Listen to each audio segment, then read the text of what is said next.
no t'aplaudia no per descortesia, sinó perquè he vist que anava a fer soroll al micro.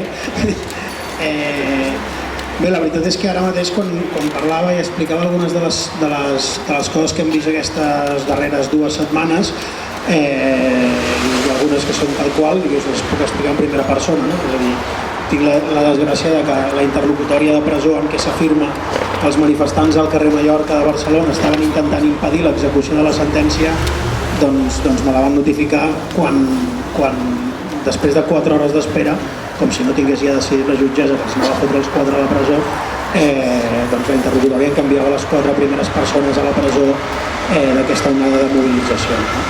I el cert és que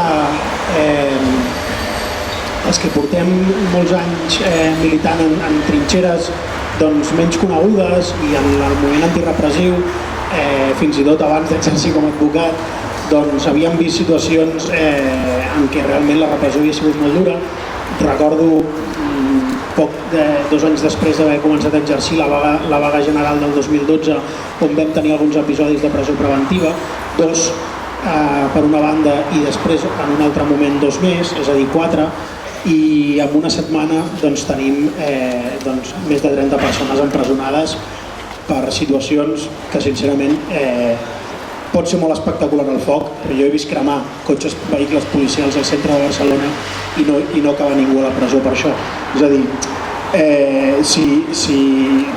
si l'espectacularitat d'un contenidor pot semblar molt, però hem vist coses pitjors o més greus o que segons el Codi Penal haurien de ser més greus i no adoptar aquestes interlocutòries de presó. A més, amb atestats realment, jo dic així, molt dolents.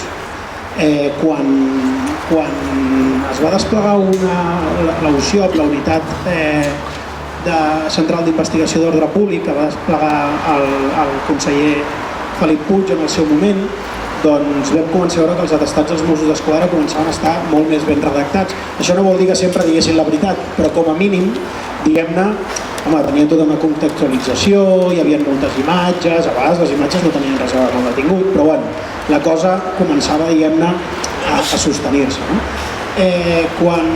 Quan vam veure els atestats vam començar a veure els primers atestats, alguns de la Policia Nacional i altres dels Mossos d'Esquadra, la veritat és que el que et surt a dintre és això, llibertat, i jo crec que amb una mica de sort el jutjat d'instrucció ho arxiva, perquè amb atestats bastant més ben construïts que els que hem vist aquests dies hem vist arxius, és a dir, no perquè tinguem una intuïció, no, és que és l'experiència, no, que tu dius.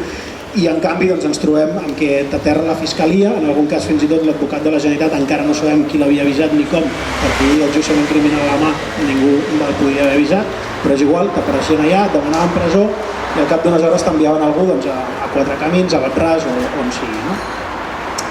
Pensem que estem parlant també de persones molt joves, en la seva gran majoria. Jo la setmana passada no vaig fer cap assistència a ningú major de 25 anys, així de clar. I avui hem anat a veure algunes de les noies a la presó i estem parlant de noies de 21, 22, 23 anys. Gent que està en plena carrera universitària, que comença els exàmens a final de mes, que perdrà tot el curs escolar perquè ara ja, encara que resolguin el recurs i encara que les deixessin anar, ja no arriben els exàmens. És a dir, estem parlant de que s'està atacant menors, és a dir, sentir la Fiscalia, us vaig explicar un cas molt concret de la Fiscalia en un procediment, en una vista de mesures cautelars amb 4 menors d'edat, el qual un company va descriure amb una claredat fantàstica el que havia passat allà, i és que allà l'única violència que hi havia hagut era la pallissa que la Policia Nacional li va pagar a una xavala de 16 anys a dins del vestíbul de la comissaria de Vilaller. No? I costa dir-ho, i costa explicar-ho. També us he de dir que era brutal l'orgull i el cap ben alt que portaven aquests xavals i els seus pares, en què va fer tot un relat que jo no sé quin atestat s'havia llegit, perquè estava parlant d'uns fets que ni l'atestat de la Policia Nacional en parlava, no? Però bueno, allà va fer el seu speech i ja li han imposat unes mesures cautelars a 4 menors d'edat, un dels quals, per cert, aquest xaval que s'ha fet tan famós perquè va cometre el greu delicte d'aixecar-se del terra quan una colla de salvatges el van anar a rebentar a pals. Bé, doncs tota aquesta gent és gent que a dia d'avui s'enfronta a processos penals i hem hagut d'aguantar frases com una jutgessa de guàrdia dient és que aquí l'única manera de limpiar les calles és mandarlos a tots a la càrcel. Això, clar, abans d'una vista de mesures cautelars i de presó, bueno, és que no cal que et donin la interlocutòria, no? De fet, hi ha alguns jutjats que quan vèiem a quins jutjats quèiem, ja una miqueta fèiem la broma, bueno, no cal que fem la vista, els poden anar traslladant al centre penitenciari perquè ja sabem el resultat, no?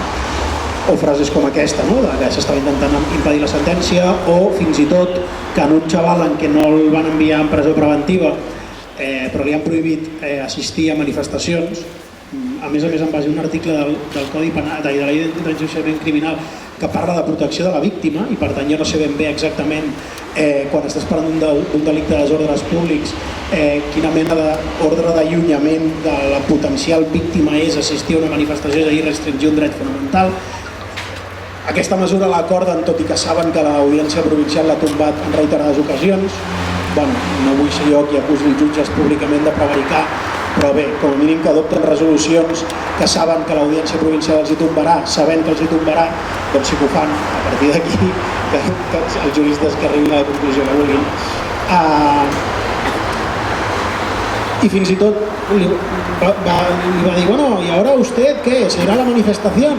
Això li va dir la fiscal, no? I jo vaig intentar tallar el tema perquè el detingut no contestés i no complica més les coses, perquè es viuen moments de tensió, i li vaig dir, hombre, va, si estaven la família esperant-lo, estan els pares esperant-lo per anar cap a casa, i a més el xaval està espantat perquè l'han detingut de forma molt a saco, y em contesta, oh, si los padres están encantados con lo que hacen sus hijos estos días. Doncs mira, sí. Doncs mira, sí. Sí, sí.